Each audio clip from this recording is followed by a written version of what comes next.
I guess to start this off with, I kind of gave a very high-level interview of who you guys are. Give us a little bit, I think both Oklahoma State grads, is that right? Ish? Sort of. Okay, well, tell us the background. Yes, we are both graduates. Okay. My undergraduate degree is actually from OU. I got my graduate degree at it. Boomer. So I can go either way, but on football days, I'm sorry, I'm wearing. There's certain part of bios that I absolutely leave out, and that was definitely one of them. I was like, we'll just stick with it. But OU, and then okay. Okay. Good. And David? OSU. OSU? Okay. Oh, sorry. That would help. That would really help. There we go. So you guys went from Oklahoma State. What was the first job after Oklahoma State, or after?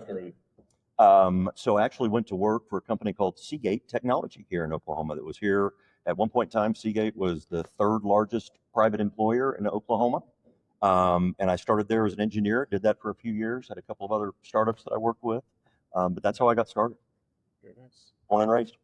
Yeah, my background, I got out of OSU. I was going to go East Coast or West Coast. That's my wife had decided that. And then somebody goes, "Hey, my dad works over at Ditch Witch. You want to go over there and interview?" I went, "Sure." So it wasn't very strategic, but I went over there and there was something weird about it. I said, "I can't explain it, but I want to work here." So I was there 22 years and was CEO the last 7 or 8 years I was there. And what was the role that you started at Ditch Witch? It's just called a factory rep, which basically means you live here in Oklahoma, but they give you a plane ticket to a different part of the U.S., and that was your territory, if you will. So you go out for 2 weeks, including the weekend, come home for 2 weeks. Go out for 2 weeks, come home for 2 weeks. It was very rigid. You couldn't come home on a Friday night. You had to come home on a Saturday. They were afraid you were going to come home too early or something. So it was very old school, very rigid. Thankfully, I was young at that time. I wouldn't do that now, but and God bless my wife. She took care of the family and the kids while I was doing that little trip for another year. And you said both of you originally from Oklahoma, right? Yep, born and raised. What towns? No, not for you. Okay. Yep. Yeah, you were actually born in Germany, but lived a lot in Enid. I was born in War Acres, so Oklahoma City, basically, central Oklahoma. Nice. Very nice. I'm an Air Force brat, so born in Germany, moved all around. Any other Air Force? That's cool. Nice. Yeah, very nice. And so between the Ditch Witch, between moving around and the last, you said 6 years at Ditch Witch as CEO, is that right? Was that kind of the beginning of seeing, hey, I want to be able to talk about leadership? The other book you did, it was what, art negotiating or networking and beyond the handshake, right? Which networking is something we've talked about on the show multiple times, and how important it is. So were you seeing things within those connections that you were making with Ditch Witch and the deals that you were making, how important that networking was, and kind of already thinking that you wanted to be putting together books at some point? Yeah, when I was in high school, I was voted shyest boy in school up in Enid, Oklahoma. About 1,500 kids. All the girls voted who's the shyest boy in school. So I was that. And then, so I realized, took me a little while, I figured out, David, that's not a personality flaw. It's just a skill you don't have. So I started working on, I got to learn this skill. So I watched other people.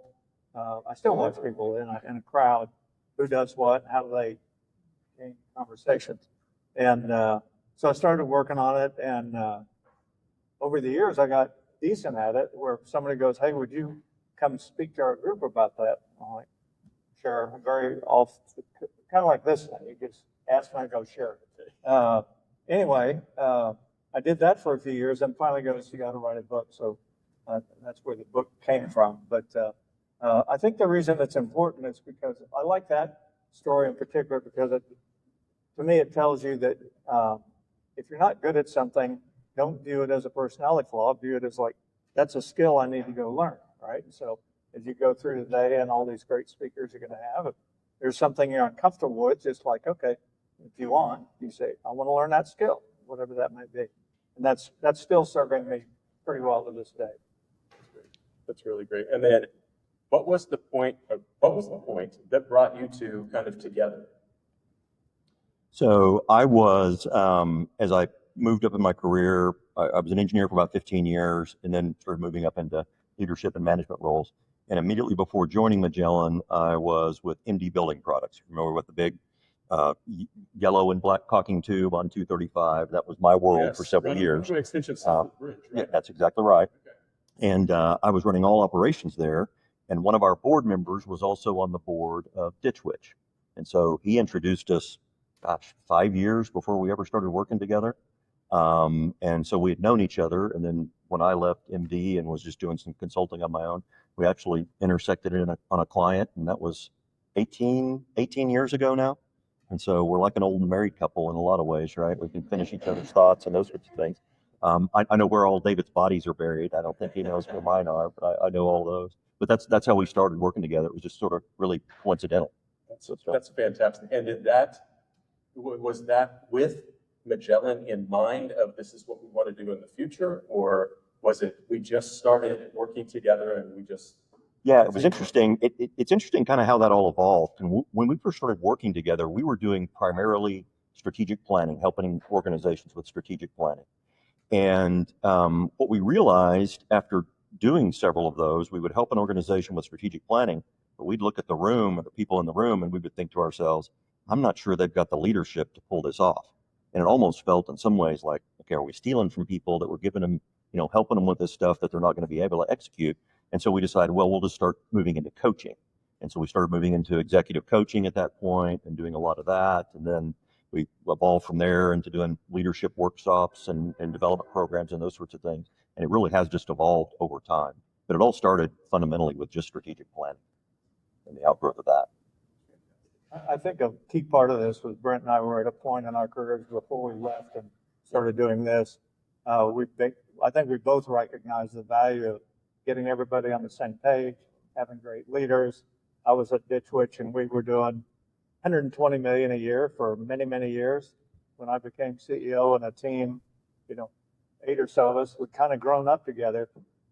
None of us had the same last name as the owner of the business. So we're fairly expendable. We've got to figure out how do we get this thing beyond 120 million. And that's where I became really a student of strategy and how to get a team, 1,600 employees, how to get them all on the same page. And it was through that process we took it from 120 million to 350 million in about 5 years. And that's when I really fell in love with strategy of how do you get everybody on the same page. And but if you think about strategy in most organizations, at the most you're going to do it once a year.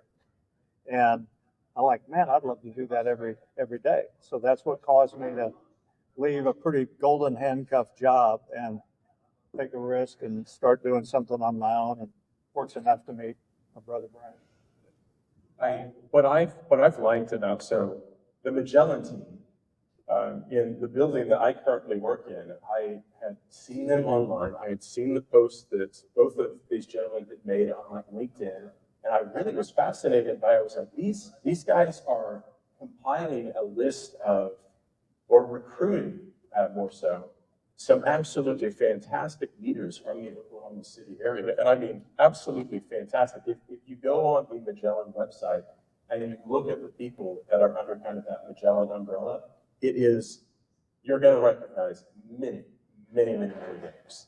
Our most recent one was Jack Stark, who was president of Continental for many, many years. And what happens is they retire, but they're not tired, right? They still want to work. They still want to get involved in things. And so we're a very good landing spot for that because when they join us, it's sort of like, okay, how much do you want to work and what do you want to work on? And so we can kind of guide them in that way. There's others like Mick Cornett. There's Bruce Lawrence, who's run all of Integris for Oklahoma. So it's some pretty, and they work anywhere from 10 to probably 40 hours a month is probably the average of all the 32 executive partners. So we definitely want to get to some of the lessons from the book, and I want to echo Drew's statements. The book is fantastic. I am not a reader at all. Like it's somebody made the comment. Yes, I made the comment that I read a book yesterday, and somebody congratulated me on the fact that I was able to make it through a book. But This is, Just so it's you know, such, Brent makes fun of me too. but Great. I just It's not listen the to real. Brent and I repeat it. it is such an easy read, but the lessons in it are absolutely incredible. So don't think that we're sitting up here just trying to hawk a book. Like, this is a book that is truly valuable. It has fantastic stories, has fantastic lessons in it. So definitely check that out. And we want to talk about that, a couple of those in a second, but I'm going to throw a question at you guys that I didn't give you ahead of time. And the question is this, is that talking about leadership, people don't typically come out of college and they become the CEO day one, right? You have to work yourself up to that. And so for people who are either early in their career or they're mid-stage in their career, and they really have that ambition to be able to go up that ladder, first of all, and this is a challenging question to pose to yourself, is does everybody have that capacity or that ability to hit that CEO spot? And that's the first part. Second part being, if they do, if they want it, how do they get it? Yeah. So you want me to take that one? So it's interesting. Simon Sinek. Anybody ever heard of Simon Sinek? Yep. Great leadership author. In one of his talks I saw him give, he talked about that very thing. And his comment was, leadership is sort of like parenting. Okay. Everybody has the capacity to be a parent. Not everybody wants to be a parent. Not everybody is necessarily suited to be a parent, right? But leadership is the same way. So it's a skill, it's a muscle that you can exercise and learn. Now, I do think, to your point, there are some that are probably more suited to that CEO role. There are some fundamental gifts and skills. Not to say you couldn't learn that skill, but it might be easier to come by it naturally. But I think everybody can rise to that spot. And so my advice would be, if you're interested on that, start focusing on your leadership, because I never learned that in college, and I've got 2 graduate degrees, and I think maybe I had 1 3-hour course on leadership, and yet you get into the work world, you're really good at what you do, and you get promoted to lead people who are doing what you do, and no one really teaches you very well how to do that, right? And it's a different set of skills that it takes to be successful there. And so you just have to be intentional about it. Read everything you can get, watch podcasts, get the experience, lead a team, lead a project, volunteer, do those sorts of things. But it's just like building a skill, just like anything else. Awesome. If I can follow it up for a second. So the other day, and I am pretty active on LinkedIn. I don't know why, but I enjoy it. And a lot of times people will look at me and go, man, you're really lucky. And they'll look at my resume, I guess, and say, man, you're really lucky. And it really causes me to really think about, yes, I am lucky, but I created a lot of that luck, I feel like. And so I put a post out there, and it was just my own, I think I call it my quiet hack for a successful career. And number one was do the work nobody else wants to, year after year after year. So it's not I was young when I became CEO, but still I worked my butt off for many years before I became CEO. I think the other one was be a calming effect. So I like trying to, if I walk into a room, my goal is to be not just me be calm, but bring low stress to the room. And so I've got several others, but it's those kind of skills I learned that I still practice. I remember that one because the final one said, like, your job is the most important job in the company. And I really resonated with that. We've seen people in all of our career, whether they are in a mailroom, whether they are anything, if they take that seriously and if they are looking at how is my job affecting the overall, how this whole company is successful. And that resonated really It's well. the Tom Sawyer effect. It is. Yeah. That's exactly That's right. what it is. And it is amazing, to that point. It is amazing how many employees you talk to, when they describe their job, they say, well, all I do is, or I only do this. And they don't have that connection of the importance that job really has to the organization. And so I think that's another tip for a great leader, is make sure you provide that connection, provide those breadcrumbs to how you can help make the organization successful, make people feel important. And you have an anecdote about that in the book, right? About the guy who was sweeping the floors at NASA. Yeah. And somebody asked him, is like, what do you do here? And his answer was, I'm helping to put a man on the moon. Right. Right? Like, that was his attitude for it. yeah, one of the great like little lessons, little stories that I picked up in the book. So to give people a sampling or flavor as to some of the things that they can find inside of your writings here, if you wouldn't like, if each of you have a favorite lesson or one or two lessons, what are a couple of the lessons inside the book that you're particularly partial to that people ought to pick up and read that? That's the other cool thing about this book is that you don't have to read it from beginning to end. You can open it up, find the lesson that might resonate with you for that day, and read that little snippet and get it. Some of the titles are absolutely great. If you know one off the top of your head that you want to talk about, go for it. And I just wanted to find some that were my favorite. You know what? Go ahead. Yeah, actually, my favorite one is sort of buried inside one of the chapters, and it's this concept of reframing. And reframing is you can take about any situation you're in, and you can look at it negatively, or B, you can figure out how to reframe it. And that all came from me traveling with the owner of Ditch Witch many years ago. And he was in his 70s. I was like 38 when I became CEO, so pretty young and pretty wide age difference. And so one of the first things he told me was, now, David, when we travel, I want a room together. And I went, okay. So anyway, we started, and you know, in hindsight, it was great because I got some great mentoring along that way. But first night, and it's in the book. It is one of my favorite stories. I woke up in the middle of the night, and he wasn't in his bed, and I could see the bathroom light was on, right? And the bathroom light stayed on for like 2 hours. I'm like, oh no, that can't be good, right? And so I was going to ask him about it. I think the reason he wanted to move room together was because he was getting older. I think he didn't have his wife with him, so I think I played wife for a little bit. Like something went wrong, I could take him to the doctor. So I didn't say anything next morning. Next night, same thing happens. 2 o'clock in the morning, I wake up, bathroom lights on for 2 hours, and I woke up and I said, are you okay? He says, oh yeah. I go, because if I need to take you to the doctor, I'll take you to the doctor. He said, no. He goes, I was just up reading. I'm like, reading? I go, Ed, you can read in your bed. I sleep like a log. You're not going to bother me. He goes, okay. And then I asked this question. I said, doesn't that just stress you out when you wake up and you know you can't go back to sleep? He goes, no. I go, why not? He goes, well, and he was a spiritual guy. He says, I always say a little prayer. He says, Lord, I don't know why you woke me up, but I'm looking forward to seeing what I can learn while I'm doing a little bit of reading here, right?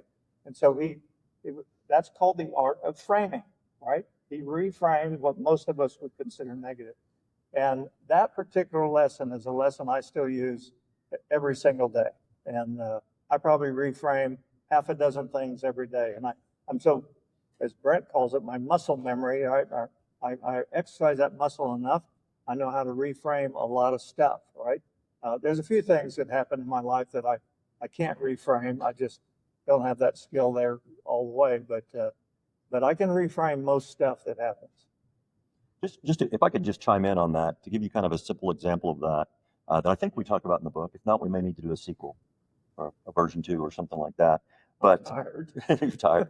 I had a gentleman one time, and he was a president of a bank, and we were talking about this idea of framing. And he goes, "Oh yeah, I know what you mean. We did something like that at the bank." And so I kind of leaned in. I was like, "What did you do?" And he goes, "Oh, we just changed have to get to." Oh wow. And I was like, "You did what?"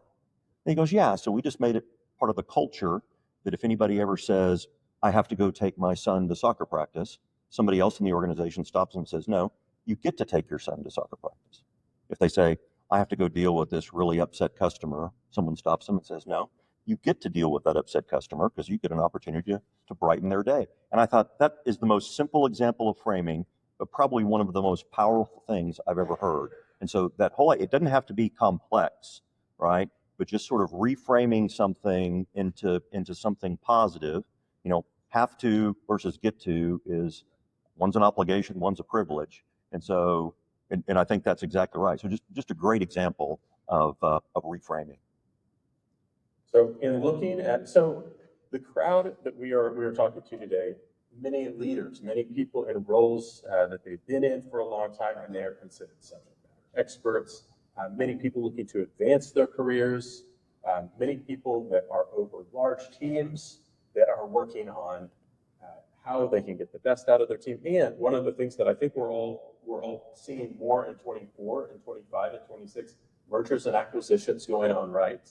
And one of the things that hit me really hard in the book was dealing with stress.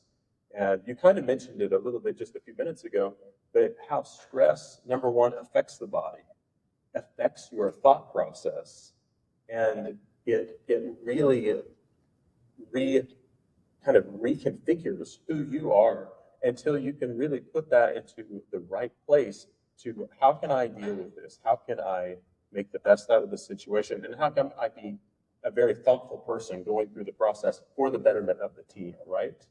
And that was a huge part of the book. Now, I did say I was going to read a couple of these chapters. They're really phenomenal, and I'm not trying to be funny with them, but they do take a pretty humorous turn.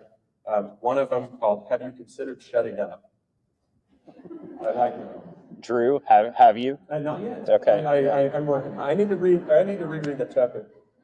I think about the times that you would see on your Outlook another meeting pop up, and I think we've all been excited to go to meetings. We've all been not so excited to go to meetings. And there's one that said, "You can have a meeting that people don't hate," and that was another one that I really thought about, because I was like, sometimes you look at your schedule for the next week and you look at what's out there, and it's, well, I can't do anything on Tuesday because from 8 o'clock in the morning until 4:30, I've got back-to-backs. I don't know when I'm going to get lunch on Tuesday, but Wednesday's not too much better. I've got a few back-to-backs on those.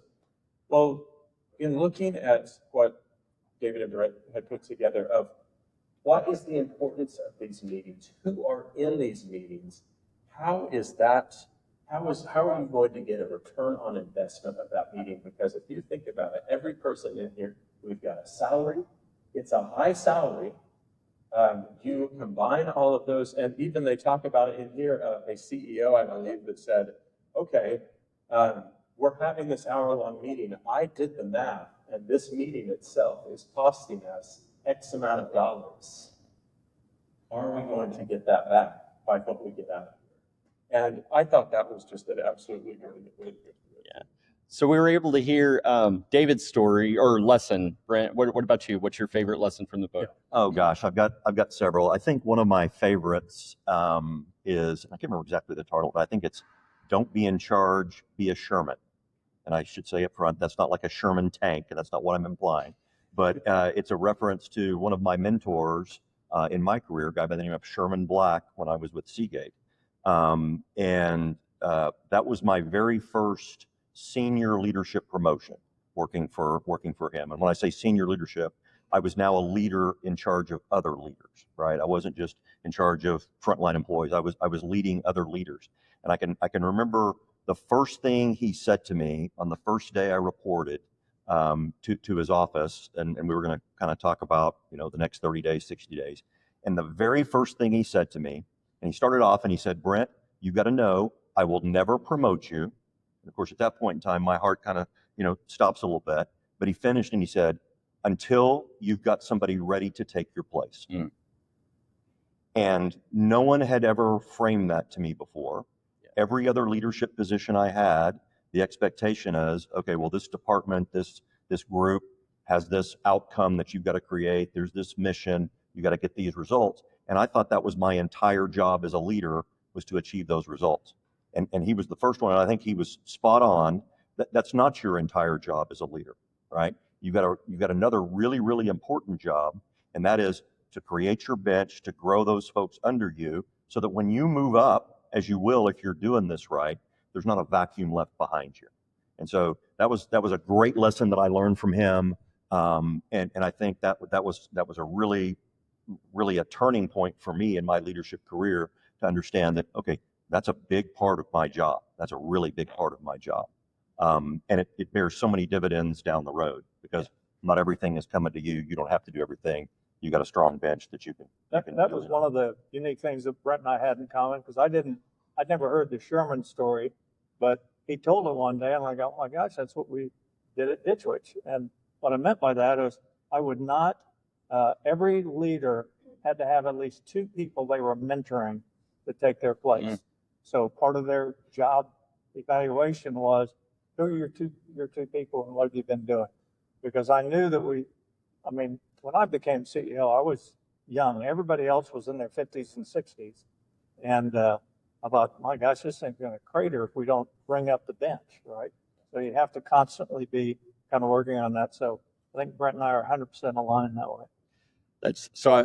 I've heard that lesson. Like it's a fantastic lesson. The way it was worded to me once was always be training your replacement.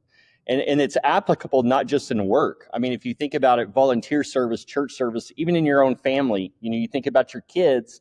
What do you want your kids to be doing? How do you want them to be running their own families or potentially your family someday? Some of the recent research on that, they've done surveys of CEOs and boards, and something like 80% of them, their number one concern is lack of a good bench.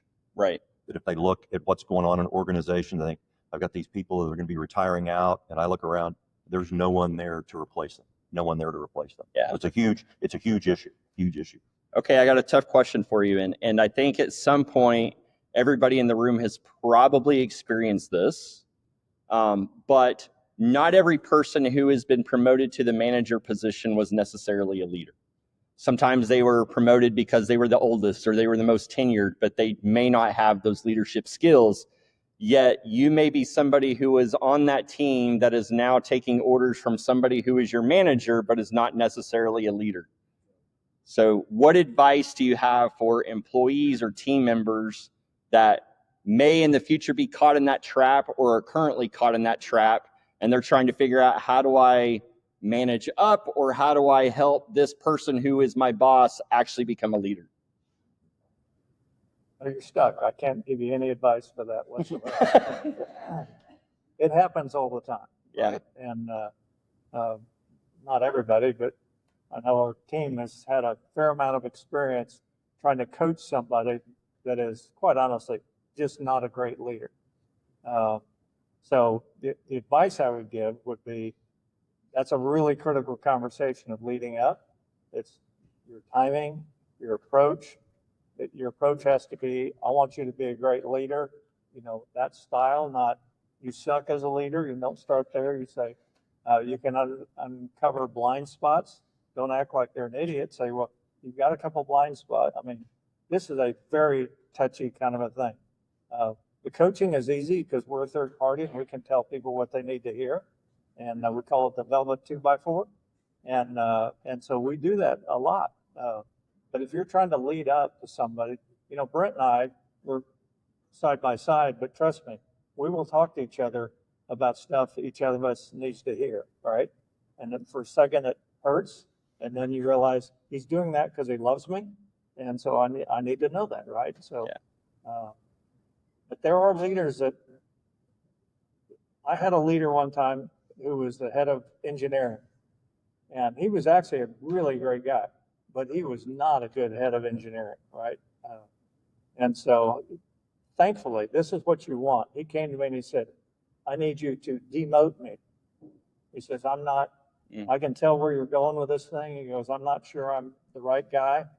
So I'd like to go back to being this type of engineer and not running it. I mean, if it hadn't been weird, I'd have kissed him on the lips. I knew he wasn't the right guy. And he said, oh, and by the way, I need you to reduce my salary because I don't want to be out of line with the way we're paying other engineers. Wow. Holy moly. Just the nicest guy you'd ever want to meet. That's what you want. You're never going to run into that. I'm just going to tell you, it was such an unusual situation. Yeah. I think the other thing I would say on that, so I'll tell a little story about David. When him and his wife, Myra, before they had kids, you guys kept a list. And that list was, and I'm not going to use the word he used, but crap we will never do to our kids. And so as their parents would do things that like really drove them nuts, they would keep this list of, okay, we're never going to do this with our kids. I don't know how successful you were with that. But the idea there is sometimes you can learn a lot from a bad leader. You can learn a lot from a bad leader, even if it's stuff I will never do when I'm in that position, right? There's always a learning opportunity there. But sadly, that does happen a lot. People get promoted, the old Peter principle. You're a great engineer, so you'll be a great engineering manager. And that often doesn't work out. Yeah. Well, let's talk a couple minutes about Magellan. So tell us what Magellan is. What does Magellan do? Do you work with individuals? Is it companies? What? Give us your pitch. Yeah, we do all of those things. Like I said, we started out with strategic planning, and we do executive coaching. We do a lot of leadership development stuff. So we've got several leadership development programs. I can see out in the audience, I know some of you have been through some of those or some of that content. We do a lot of that. We still do a lot of strategic planning work and just helping organizations grow.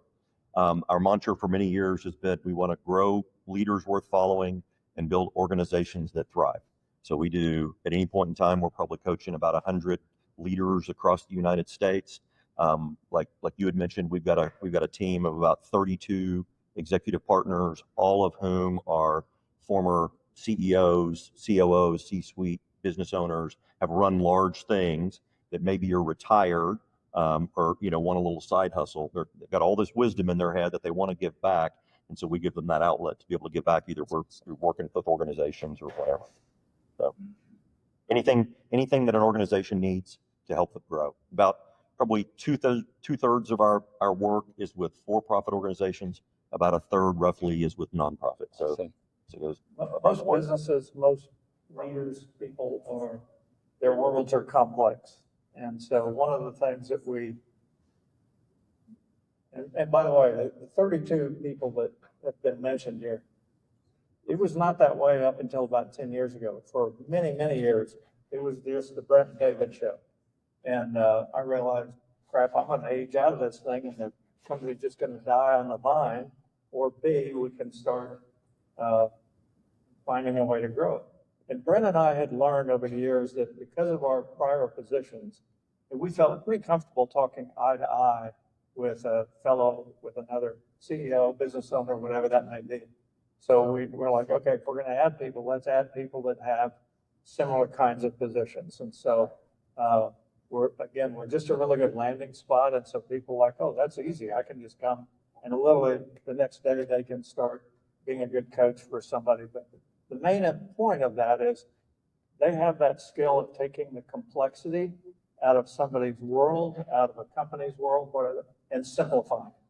The greatest skill you can learn as a leader is how to take really complex things and simplify. And I know people that do the opposite of that. They take really simple things and they try to make them sound incredibly complex because they think that makes them sound more intelligent. I'm like, no, that's the opposite in my mind. Whatever you describe to me, if it's too complex, I don't respect you that much as a leader.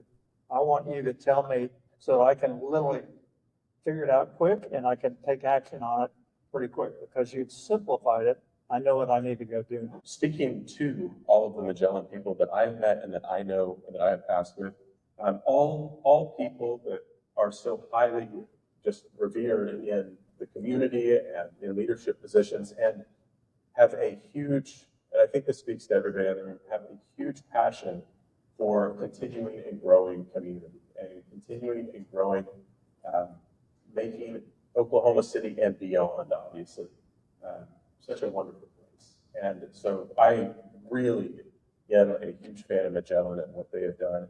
And I hope that this has spoke a little bit to you or has sparked a little bit of a just interest in that. And I hope you do check them out for sure.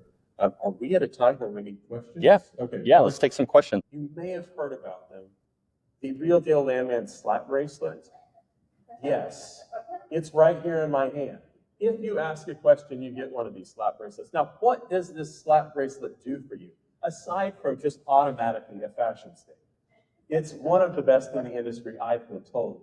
But the other thing, and it was maybe I said it too quickly because I didn't understand how it was going to end up. You were trying to bribe I was trying to bribe a fan base. I was trying to bribe a fan base, and so number one, we didn't know how long this thing was going to last. Number two, I am, if nothing else, Drew Hopkins very committed to the bit, very committed to the bit. And so one time on one of our shows, I said, if you get a slap bracelet from Jerris or I or someplace, and then you find out that we're speaking at an event someplace, if you come up to Drew and you're wearing the slap bracelet, without question or hesitation, I will take my wallet out of my pocket, open it, and hand you any money that's in the wallet. I want to make this very clear. This is if you approach Drew on this. If you approach Drew, he will do that. It happened for the first time here today. And so if you need lunch bought for you, Liz has extra money. But I will tell you, she came up, she was wearing this, and she's like, I believe I get something for this. Yes. I couldn't have been happier. Like, I want that to happen more often. If you see me in, I don't know, like maybe Denver, Colorado, or Midland in a few months, I'm sitting on the side of the curb and I got my Real Deal Landman like little coffee cup because I've given out so much, I'll still be very happy. Yeah. Like, I'm very, very happy that this has gone up. So if you have a question, please come up here. You got one. Fantastic. Go for it. Hi. Hi. Let's see if it's on. Yep. Erica Honeycutt. I own a consulting and contract services business and a startup software company. Okay. Brent, one of the struggles that I've experienced throughout my career is identifying the right candidates for the bench, but the biggest hurdle is their lack of confidence that they're the right person for this. They have the skills, they have this, but because nobody has told them that this is even an option for them, or that they've decided that it's an option for themselves, I guess that those bench candidates feel like they belong there on the bench and then get promoted to that first string eventually. Good question. Yeah, that's a great question, and it is hard because you can't get inside people's head necessarily and understand immediately. Okay, they're going to be a great leader or they're not, and so it's very much a judgment call. But that confidence issue, Jack Welch, when he took over General Electric years ago, he had a mantra that he called his 3 S's, and his 3 S's were self-confidence, simplicity, and speed.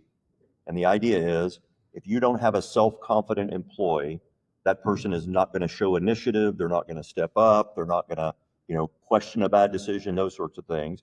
And more importantly, they're going to overthink everything because they're not self-confident. So they're not going to be speedy, right? They're not going to be speedy. And they're certainly not going to be simple.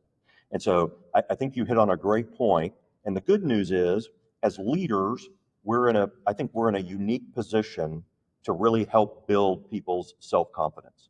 And I think as we think of growing people, that's one of the aspects we need to help people grow. Because being in leadership, I mean, it's a sacrifice, right? It's not always, everybody kind of glamorizes it. There's a lot of bad things about being in charge, right? It's a sacrifice, and it takes great self-confidence to be able to do that. So just in terms of tips of how to do that, how we communicate, how we hold someone accountable, an accountability discussion where an employee has had a bad behavior, that doesn't have to be a negative conversation, right? If we embrace that as, man, I'm really going to serve this person by letting them know about something that's going to hold them back if they don't get it corrected, most people will really appreciate that. There was also, of course, I'm an engineer. That's one of the differences between Dave. He grew up in sort of marketing and sales. I grew up an engineer. So I always love studies and facts and figures and those sorts of things.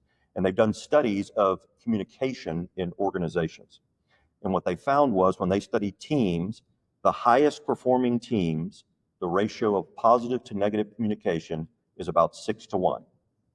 The lowest performing teams, that ratio is 1 to 2.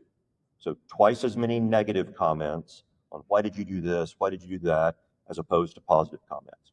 And so I can guarantee you that 6 to 1 ratio is a much more effective tool for building self-confidence and growing people and those kinds of things than a 1 to 2 kind of approach. So a lot of that is how we lead. Now, the bad news is, and I've had several employees that were just wonderful employees that never could get over that hump.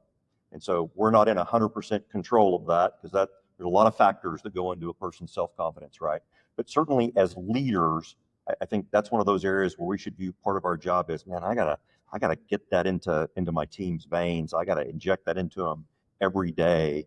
Because work is hard and they're doing great and we're growing, and even challenges are opportunities to be able to learn something, right? One quick comment on that. Some leaders I run into get tired of complimenting their teams. And what I tell don't think of it as complimenting. You're reminding them of the behaviors you want to see repeated. Mm. And so if I worked with you and I saw you doing a behavior around something, I would come up and go, man, I love how you did that. That was fantastic. Well, guess what you're going to do? I'm going to repeat that, right? And so it's not about correcting the negatives. It's about, if you want to call it complimenting, it's really reinforcing the behaviors you want to see in the future. That's the question. Anyone else? My question is like, what is your thought on being a supportive leader versus being a micromanaging leader? And So I have a lot of passion around how do you hold people accountable. So Drew's been to our office and has met our team. I don't know what the hell they do, okay? And what I mean by that is they know what they need to do, and I don't have to micromanage them at all. right. At all. And so the first thing we did is we make it, everybody in the organization knows what their goals are. And secondly, the way you want to set that up is whatever you need, and it can't be daily. Say, okay, once a month I need you to come in and tell me where you are and where you're going on these KPIs or whatever it may be, right? But you put it in their hand. Now, if they do that, you don't have to micromanage. You're only micromanaging if somebody's not doing what you asked them to do, right? I call those mentoring moments, right? So somebody's not aligned, I don't get mad. I go, let's have a little mentoring moment, come in, and we're going to talk about that. And I'll just keep giving them chances to kind of self-correct. But I guarantee our whole team knows how to hold themselves accountable, and we don't micromanage at all. I think it's important to kind of look at that, just like a lot of things in life. If you think of a spectrum, on one end of the spectrum, as a leader, you're making every decision, you're micromanaging extensively, and on the other end of that spectrum, you're just providing support. And just like anything, there needs to be a balance between those two, right? But I think the key thing to keep in mind is micromanaging is the opposite of support. It's the opposite of support. When we micromanage for somebody, we're taking away the opportunity for them to learn and grow and also help us with our capacity. And so that's not to say that sometimes you don't have to sort of jump in and get things done. We talked about the sacrifice of leadership, right? We're in a position as leaders, we can't be responsible for what our people do because we can't control them, but we are accountable for what they do. So if the team doesn't achieve a goal, we're the ones that are getting the phone call and have to explain that, right? If the team knocks it out of the park, we're the ones that have to say, man, it was all them. And so, sometimes we feel that pressure. It's like, I gotta step in and micromanage. And sometimes that may be appropriate, but I would always urge more and support. Don't think of the support as I never give you a bad comment. I'm always happy and you never do anything wrong. That's not what support is. Support is, for those of you that had kids, if your kids came and asked for help with their homework, you wouldn't just say, well, let me do it for you. That's not support, right? And you wouldn't say, well, the answer is 7. You would give them some tips. You would urge them, try to build their self-confidence. I think you can do this. I think you can achieve this, and let them go try again, and then sort of coach them in that process. And I think that's what we mean by true support, is how do we help people grow on that path? Great. That's a great question, by the way. I think, so when you do coaching with people, we have them do a strengths finder. Anybody here ever done a strengths finder assessment that kind of tells you, here's what your greatest strengths are? And as you can imagine, the engineer brain, my greatest strength is on the analytical side, the strategic side, those sorts of things. It's not on the people side or even the execution side. And so I as part of that, one of my blind spots has always been, man, I am a world-class overthinker. I am a championship level overthinker. You give me a problem, and if you don't give me a deadline, I will think about it for months and months and months because I want to have engineers, everything is black and white, right? I want to have the perfect answer. And so that's one of those things that I continue to struggle with. It's a blind spot I continue to have to manage because of that. Did you guys enjoy hearing from David and Brent today? Yeah. We are so thankful for you guys. Thank you so much for joining us. This is what this podcast is all about. Somebody asked me, they were like, what's the difference between a panel discussion and a podcast? And I was like, well, way too many Amazon lights and Jerris' huge ego. And I was like, those are the two main differences. So we are fortunate enough to where we're just not doing this out of our own thing anymore. We've got a fantastic list of growing sponsors. If anybody wants to sponsor a podcast, we know a podcast. Hey, what do you know? What we try to do at any one of our live events is we always give away a bottle of bourbon. And it's so fitting this time because of the lessons from the patio, old-fashioned leadership. One of the stories you guys didn't go into was really how you came up with that book of after a long day's work, sitting on the back patio, making an old-fashioned and just talking about. That's right. That's exactly how it happened. We would have a long day and we would compare notes at the end, not every day, but we would compare notes at the end of the day and we'd sort of like mentally or physically write down that's good content that we can use again. And so over the years, we just have all this. So writing a book, the content was easy because we had years worth of building it. And we were going to name it, and we had an editor that was helping us, write it so it sounded more like one voice. And we said, well, we need a name to it. No, the name will bubble up naturally as we go through the book. And somewhere about midway through, somebody said, how about old-fashioned leadership? And I'm like, it was just quirky enough. I'm like, my God, people are going to pick the book up just because it's got an old-fashioned on the front. So, And the team at Magellan can make an old-fashioned, let me tell you. From experience, they can make an old-fashioned. Scramble, fantastic company that has just started on CRM and project management software. There's nothing like it. It's absolutely fantastic. Roland AI, you've heard a lot about this. That came out at NAPE not too long ago. AI is fantastic, and to know that there's something in the land space that could be a help for every person sitting in this room, amazing. Novus Consulting, I know them pretty well. Excellent, excellent, excellent group. And then Anchored Innovations. Thank you guys so much. We really appreciate being there. This was a lot of fun. We'll see you next time. If you're into the whole please be Magellan, look up Magellan, find them on LinkedIn, and they're wonderful people to connect to. So thank you all again.